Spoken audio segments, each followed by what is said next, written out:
I like the background you got going there. That's quite a setup you got in your office. Thank you. Thank you. Thanks to I, my wife. she did a great job. Thank you. I miss hearing her on the podcast. I was a big fan of the Wives of Wrestling podcast. So I'll tell her you said that. I'm friends with John too. So Jon Bernthal? Alba, Alba. Okay. yeah, Oh, John, yeah, he he was hosted the with them. co-host. Yeah. Yeah, yeah. No, Yeah. we could talk about your nephew in a little bit. All right. All right. So tell me about what you have going on here now. You're helping amateur athletes with personal obstacles, including giving them financial help, trying to make it easier to have a career as a United States athlete. I'm raising money for USA Wrestling for the men's and women's Olympic freestyle wrestling teams Mhm, and the men's Olympic Greco-Roman wrestling team, but in particular the women, because the mhm, women's wrestling is coming on really strongly. I mean, mhm, it's getting real popular. The women dominated the Olympics last Olympics. They had 4 medals. They did incredibly well. But the thing is, something you probably don't know is that other countries like Russia and China and many other countries, their athletes get paid by the government to train and compete full time. So they don't have to mhm, get jobs. They don't have to work for a living. We mhm, don't have that luxury here in the United States. For our athletes, for the most part, they have to get jobs. And they mhm, have to train around their work schedule. And if they're working 8 to 10 hours a day, they're only going to train 2, 3, or 4 hours tops. And that's not enough to be an Olympic athlete. So what I'm doing is I'm raising money for USA Wrestling to make so these athletes they're not gonna get a lot of money. It'll be enough to make ends meet, but they mhm. can focus on training and competition and only that for the next 4 years. Yeah. So I have a link that USA Wrestling gave me. It's kurtangle.org. Mhm. Kurtangle.org. That link, you can tap on that link and donate whatever money you want to donate. Yeah. And like it's through the USA Wrestling website. It'll redirect right to it. You can make a one-time donation, or you can keep giving. It has some background on the website about uh, your background in amateur wrestling, and then about supporting women's freestyle wrestling. So it's a really good cause because you see different stories all the time about athletes having to balance, like you said, maybe not giving enough time to the sport that they're working. Did you like how much of a difference is it compared to like when you were going to college and breaking in? Because obviously you probably faced a little bit of a different challenge. Your background, because you're coming out of Pittsburgh, you might have had a different upbringing than some of the other people that are struggling in a different way. So, are there any issues that you maybe educated yourself that you didn't face, but you maybe have a new outlook on that just from interacting with the athletes that you are now? Well, the athletes now, I mean, one thing that they do have that we didn't have back then, when I won the Olympic gold medal, I got $35,000. That's it from the Olympic Committee. Now, I believe if you become a gold medalist in the Olympics, I believe you're getting either 250,000 or 500,000. Mhm, So there's a lot more money in it for these athletes. But at the same time, the athletes coming out of college, if they get jobs, they're not going to be able to train like they should in mhm, order to win that gold medal. So they're not going to ever come close to the gold medal if they don't get the proper funding they need to be able to train. See, back when I was wrestling, I put on fundraisers. I did spaghetti dinner fundraisers, and I sold autographed photos, and I sold T-shirts, and I had sponsors that stepped up for me, mhm, and it worked for me, and I made ends meet by doing that. But and I was able to train 11 to 12 hours a day, mhm, and look what happened. I won a gold medal. So we know it works. mhm, So these athletes today, um, they're strapped because a lot of these athletes have to get jobs, like I said before, and it's really difficult to be able to do both. And I just want to make sure that our athletes are as prepared as they can be. If you the thing is, if you take pride in the Olympics and you want the United States of America, to dominate the Olympics like they have been for the past 40 years. They placed in the top three in the overall medal count for the past 30, 40 years. If Hmm. you want them to continue to dominate, we're going to have to donate to these incredible athletes. Yeah. That's the only way they're going to be able to accomplish that. I uh I grew up in Pennsylvania, so I'm very comfortable with going to a spaghetti dinner, but sometimes obviously that's not enough. It's a uh, nice way to interact with your community, but Yeah. you're giving them a little bit more help and maybe put them on a little bit more of an even playing field. Yeah, exactly. Yes. So, what other, like, how else do you want to help them? Because this is I guess it's a more direct way to do it, but you've obviously overcome some other challenges, which you've spoken publicly, overcoming a broken neck, you've had addiction issues. Are Yeah. there any other ways that you're able to give guidance to these athletes? Well, not in particular these athletes, because for the most part, I don't know any Olympic athlete that has really an addiction problem. Obviously, unless they're addicted to their sport, which Mhm. is a different ball game. But uh, I do speak a lot about my addiction. I'm very upfront about it. I do a lot of speeches about it to whether it be athletes or businesses or whether it be a dinner, a gathering that these people have that at the end of the year when they have their big yearly gathering, whatever organization it is. So I do a lot of speaking. I talk about my addiction quite a bit, Mhm. and I do that because I know it will help people. And if I don't want people, I know the people that are going to go through the same thing as me, and I don't want them to do that. And that's why I speak freely about it, because I want them to know how dangerous it is. Because once you get caught into it, it's almost impossible to get out of it. I mean, unless you get help. Mhm. And you can't do it yourself. And that's what I tried to do for years, and it didn't work. And finally, I broke in. My wife said, "Listen, you either go to rehab or I'm leaving." And I didn't want to lose my wife and my kids, so I went to rehab.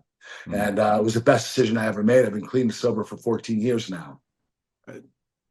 Congratulations to you. You know Thank you. that's very hard to do, and I'm glad you have that support system. So, uh, you're doing great work for yourself and your family. This feels like I don't know if like have you ever had any talks like the WWE, the NIL program seems like it'd be a good fit for you. Have they ever asked you to come speak in that regard to some of these athletes coming in, or would you be interested in doing it? Yeah, I mean, the NIL program, you mean about college athletes getting money?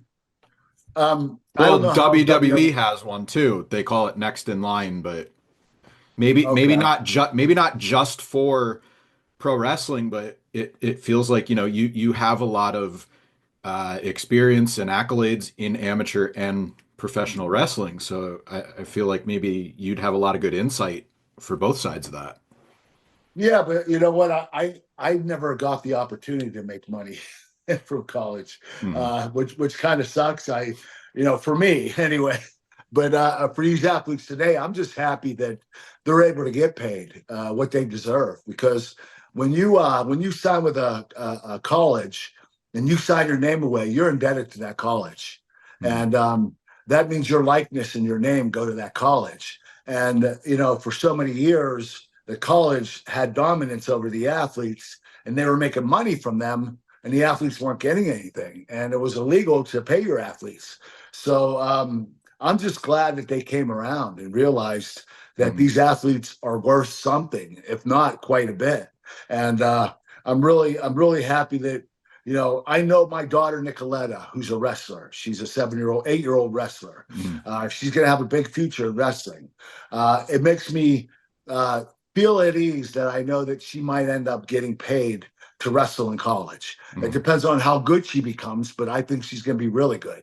Hmm. And I think that's a really cool thing to know when you have kids that are going to be growing up and going to college, and that they might have the opportunity to make money from NIL. Yeah. And just kind of seeing like them have an interest in a sport and Mhm. what they can excel at. It's really fun to watch because you can find out like when they're younger, you're like, oh, you can be anything when you grow up. But then when you start seeing like them, you know, focus on like something, it's like really Right. fun to see like, oh wow, Yeah. she's really going to be good at this. Yeah, she's really into it and she's doing really well. Yeah. Yeah.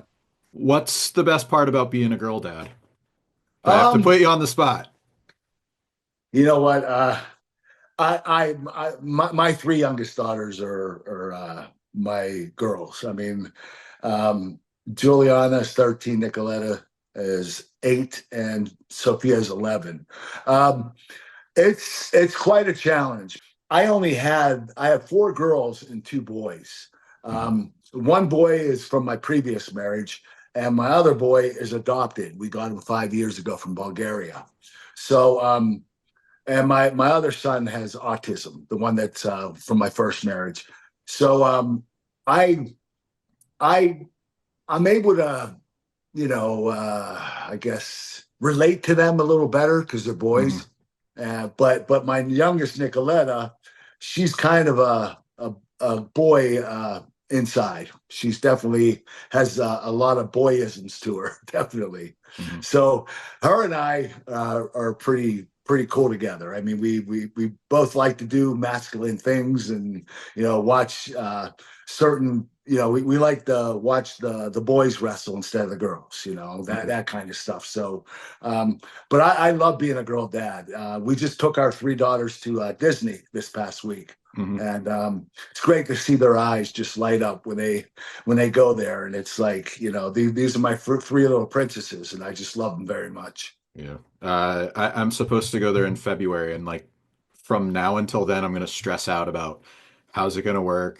Like, all like how I have to plan everything, but like once you get there, it's like, oh, puts it in perspective. This is why it was worth it. This is why we did it because we get to Yeah, see yep. them. A So, lot of work to it. Traveling, getting there, walking, taking monorails, all that stuff, but it's all worth it in the end. did you get your Mickey ears for yourself?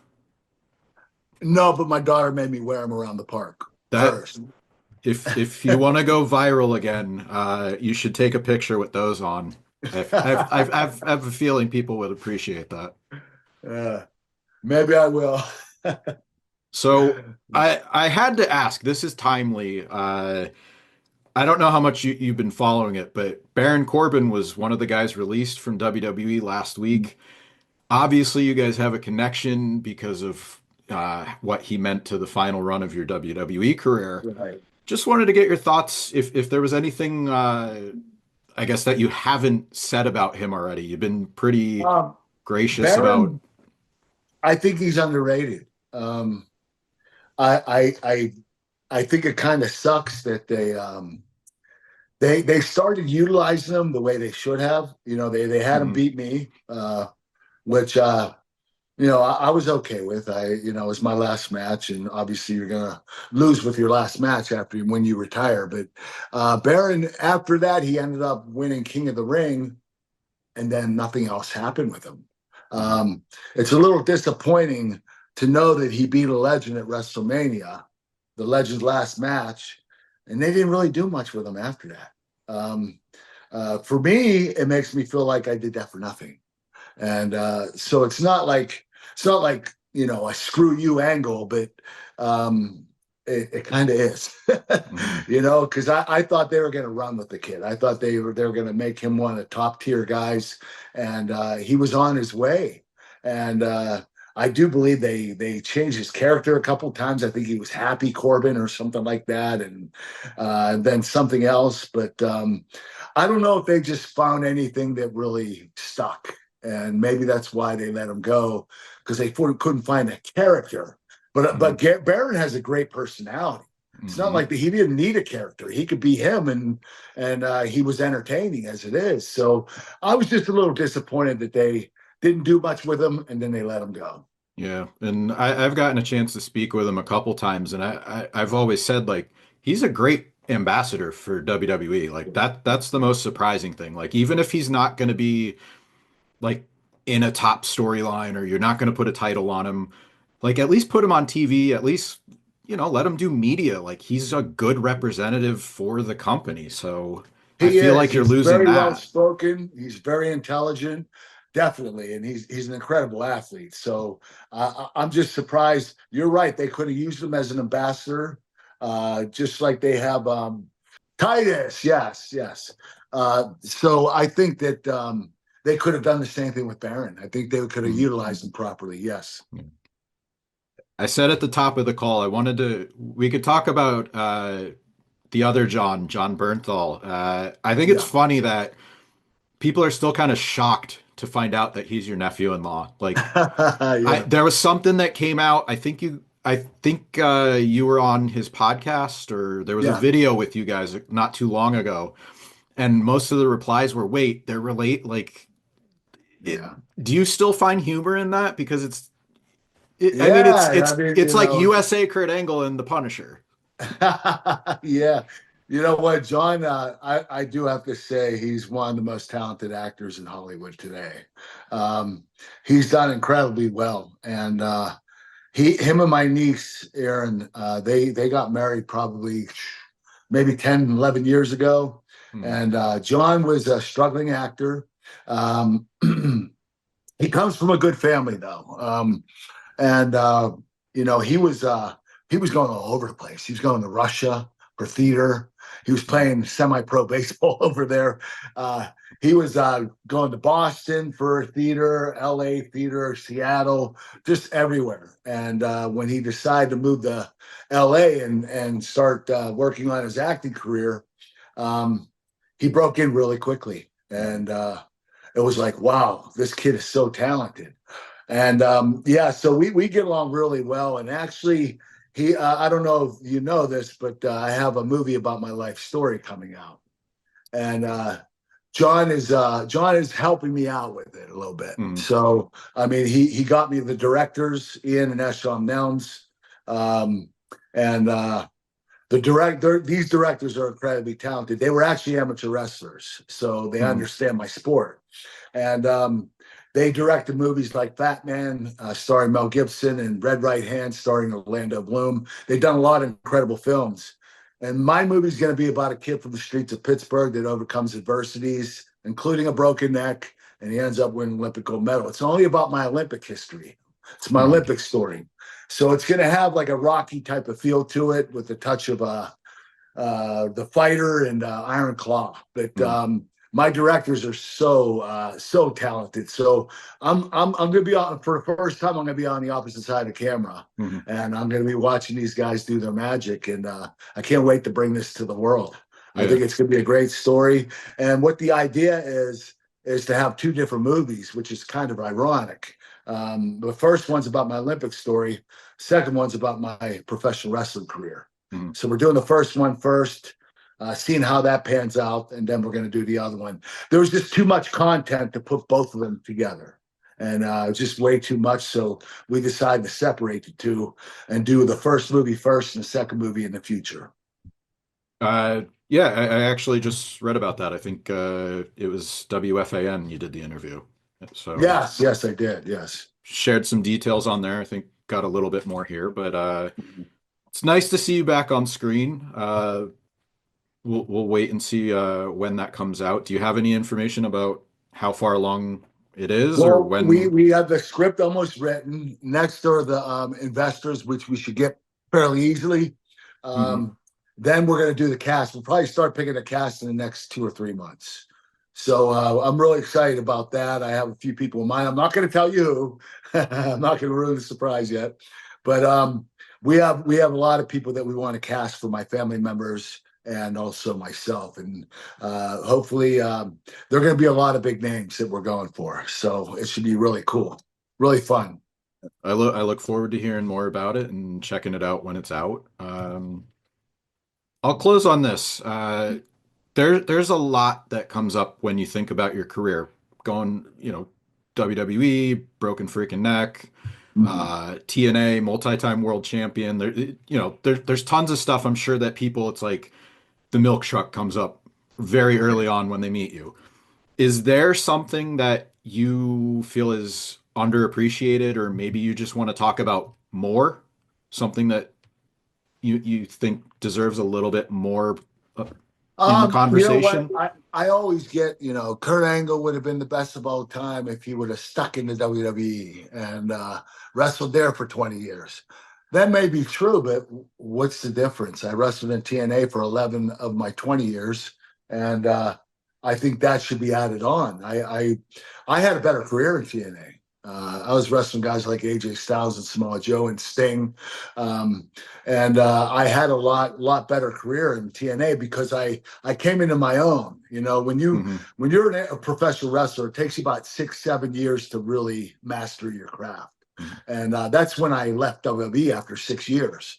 I went to TNA, and I was a man on a mission there, and I just did incredibly well there. And I don't get enough accolades for it. I mean, I know that a lot of people consider me one of the best of all times now, regardless of my TNA career. But that career gets a little bit stifled, and Hmm. that really bothers me a little bit because I was really that good. I mean, Yeah. I had an incredible career. Don't get me wrong, the WWE career was great too. Now, me coming back to the WWE in 2017, I don't even count that because Hmm. by then I lost a step. I wasn't the same person, and the reason why I retired early is because I looked at myself on television and I was like, wow, this looks like an old man wrestling, and I didn't like what I saw. So I Hmm. went to Vince and said, listen, I want to retire this WrestleMania. And that was when he gave me Baron Corbin. I asked for John Cena, and Vince said, well, we'll give you him next year. And I said, I'm not waiting a year. We got to do it now. And he said, well, you have a storyline with Baron. You got to stick with it. And I said, okay, that's fine. Yeah. I'll just say if people haven't gone back and watched the TNA stuff, you're missing out on a lot of good work. Like from the Thank from the you. from the moment you showed up, like I remember watching, the headbutt with Samoa Joe live and a Yeah, bunch of yeah. different matches. So, and not for nothing, but TNA is really good at putting up a lot of full matches and clips up on YouTube and making it They available are. for They are. fans. Yeah, So yeah, there's a definitely. there's a lot of good stuff you can still watch if you want more Kurt Angle content. You got to watch it, folks. KurtAngle.org to learn more. Is there anything else you want to plug or promote before we close this out? Yeah, I have this incredibly tasty protein that I came on the market with. It's called Kurt Angle's American Dream Cookies and Cream Protein. Go to Mm. kurtanglebrand.com, go to the link section, tap the cookies and cream protein link, and you can purchase the protein right there. I promise you it's the best tasting protein on the market, real high quality protein. I teamed up with Project One Nutrition, and they made a protein with my name attached to it. It's really good, and I'm real excited about that as well. All right, there you go. Go check that out. We'll put some links in the written article. Kurt, thank you very much for the time. It's been a pleasure. Thank you for the interview. All right, have a good day. Thank You you. too, my friend.